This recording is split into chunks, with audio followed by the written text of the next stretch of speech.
Well, hey guys, Simon here, and we're doing an architecture tour of Portal 2. We're in Chapter 6, The Fall. And surprise, plot twist, Wheatley is now the bad guy. The moment we plugged him into the mainframe, he got a bit crazy, didn't he? And now GLaDOS is a potato, and we are deep underground. And the last chapter was big on storytelling and kind of weak on puzzles. Huh.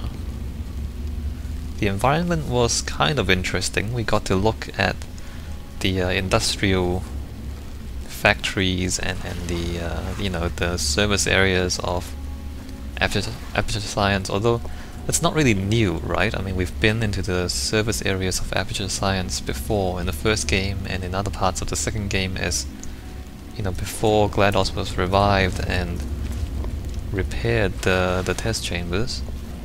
But now we are here, deep underground, and everything is old and massive and industrial and broken down. That's the elevator in a flaming wreck. It's kind of funny. Like, not only is it completely busted, it's on fire. I don't know how you burn metal, but here we go, a flaming wreck. I mean, I haven't talked too much about the sound and the music or the ambient sound, but you can hear it. The hum, the slightly depressing, drone that is the sound. Very like the echoing industrial backdrop of this place. What is that? I don't know what that symbol means, unfortunately. Something to do with ships, if I remember right. Can I come this way? Oh, I never tried this before. Okay, that doesn't actually lead anywhere. So a lot of broken things, and the path is this way, and interestingly they have this broken pipe here, pretty much outlining the path for you. Like making this little tunnel here so that it's kind of obvious where you're supposed to go, although if you really want to you can do this, not that it does anything, because there's nowhere else to go. A light? Surprisingly there are lights down here, and of course the light focuses on the white wall that you can put a portal in, and on the other side also a light on the white wall, so they're giving you clues as to what you need to do to get out of here, or at least to get to the next part of the game. Different sort of clues from the test chambers, where in the test chambers they give you the symbols and the audio cues. Here they're using, these lamps. I mean, there's no other lighting in the whole game, or in the whole map area except for that. And there's the next one.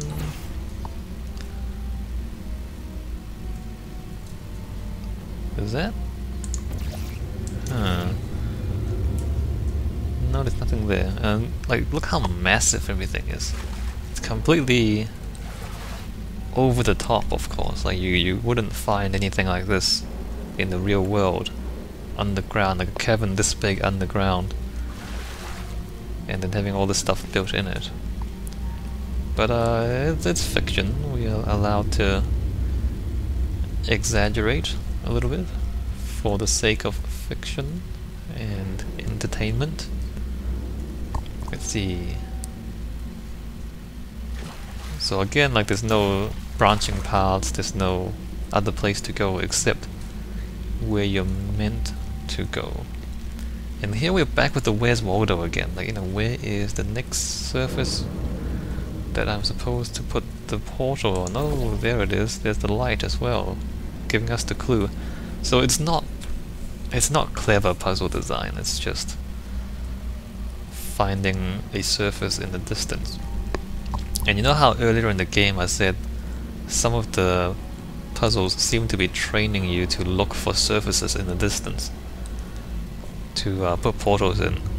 I think this is where it starts to come into play. Like, whereas in the first game most of the test chambers were very tight and very small, whereas in this game it seemed like they started to make things bigger and they started to direct you towards putting portals into the distance. Well, now it becomes the main part of the game, at least for this bit.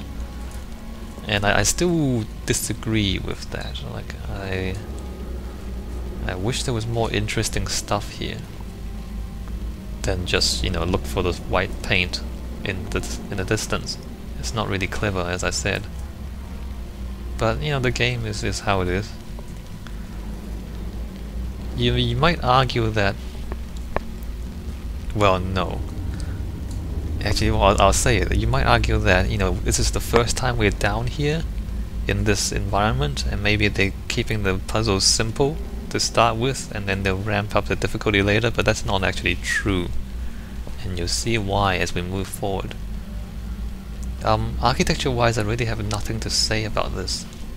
If you play through the developer commentary, they'll talk about how they did a lot of research on this, and it was mostly naval related, or, you know, like shipyards and docks and things like oil rigs. Oh look, there's cranes over there, but, you know, all this sort of construction stuff that they looked at to consider the aesthetic and the shapes and stuff like that. But this is all, you know, that's fictional. I don't know what any of this stuff is meant to do except to look cool. Condemned? Vitrification order? 1961, that's interesting. What? This enrichment shaft may contain unsafe quantities of cosmic ray spallation elements. That's not a real thing, but it sounds pretty awesome. Keep out. Keep out. So they give you a date, and then they tell you to keep out. And oh, zoom. So even here they did tell you to use the tools. There's the next surface, by the way. So again, the light on the white painted wall that you can portal onto, and I guess there's a light there as well. Look at that.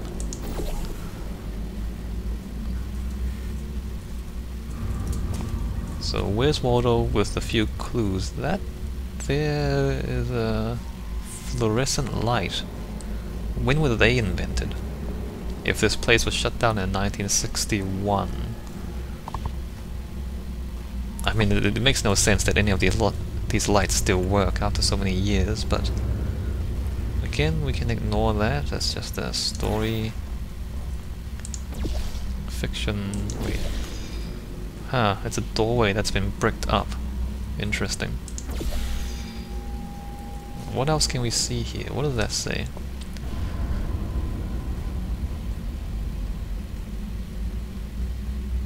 Tartarus? Is that really what it says? 09?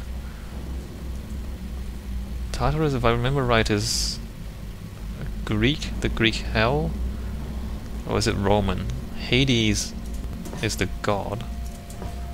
Yeah, I'm sorry, I don't know my mythology as well, but it's something to do with the underworld.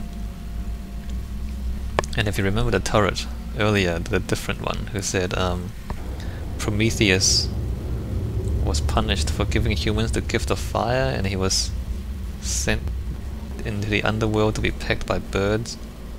So there's a bit of that going on, referencing the mythology. There's no... I don't think there's any serious referencing, it's just incidental. By that I mean, like, it's not really basing the whole story on the myth or anything like that, it's just, you know, references. We can keep going, I guess. Again, like, there's nowhere else to go.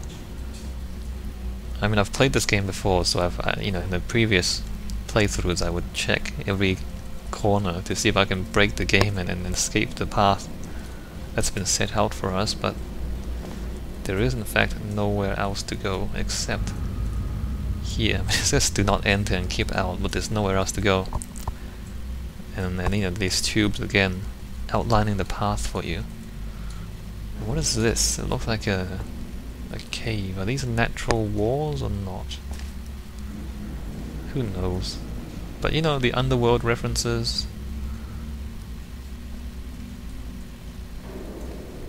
Caves and hell. Well, not really hell. Hell's more fiery, but... look at that. Again, giant columns and shapes. And a switch. See, E-pull lever. This is like the first time we've seen a lever like this, and so the game gives you the tutorial to make sure you understand what to do.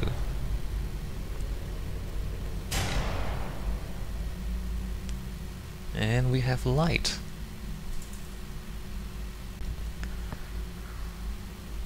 Let's see. So now we have a puzzle, and there's a giant door there.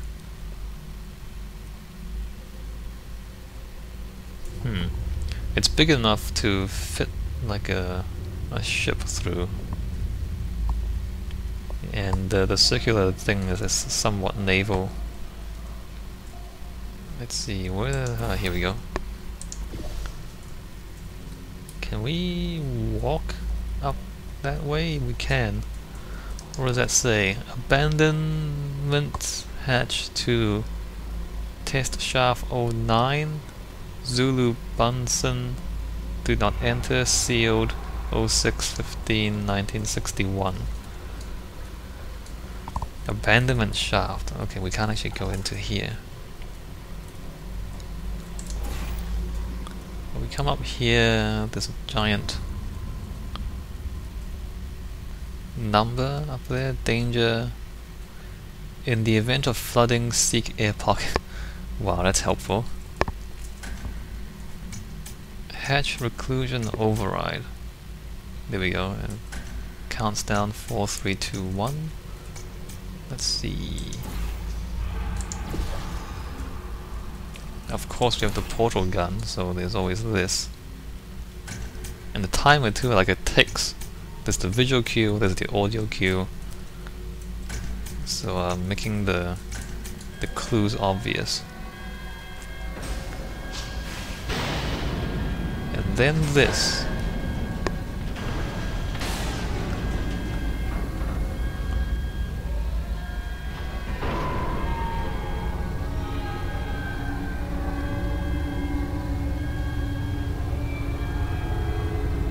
Like the whole time we've been here, like the game gives you clues at the moments when you need them to make sure you understand what's going on. And you know, again, I consider Portal and Portal 2 to be really good puzzle games, and in contrast to puzzle games that maybe aren't as good. I mean, you might consider like there wasn't any side paths.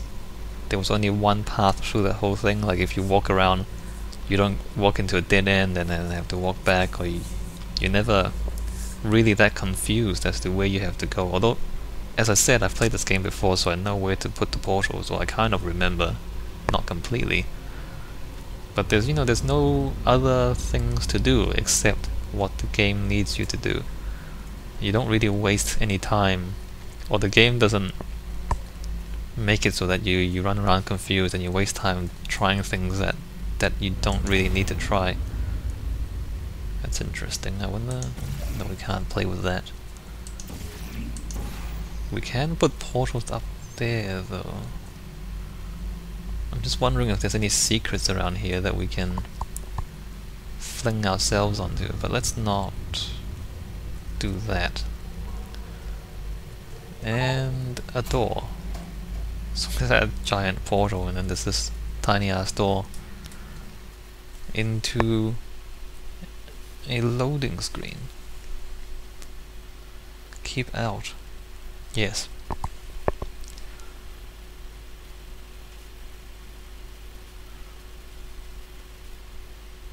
Architecture wise, there's not too much to say. I mean, it's impressive, everything's massive, but there's no kind of hidden meanings or anything like that behind it. It's just a junkyard for you to travel through, at least as far as I can tell. There's no hidden meanings.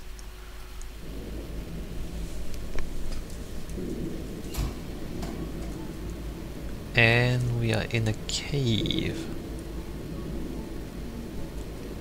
Let's see. Danger! If you've fallen, you will melt. Caution, do not lean on railing. Well, nothing happens here. I think at some points if you lean on it, or if you like walk into it, it'll fall apart on you. I don't remember. So danger, don't fall in. Let's not do that. We will die if we try.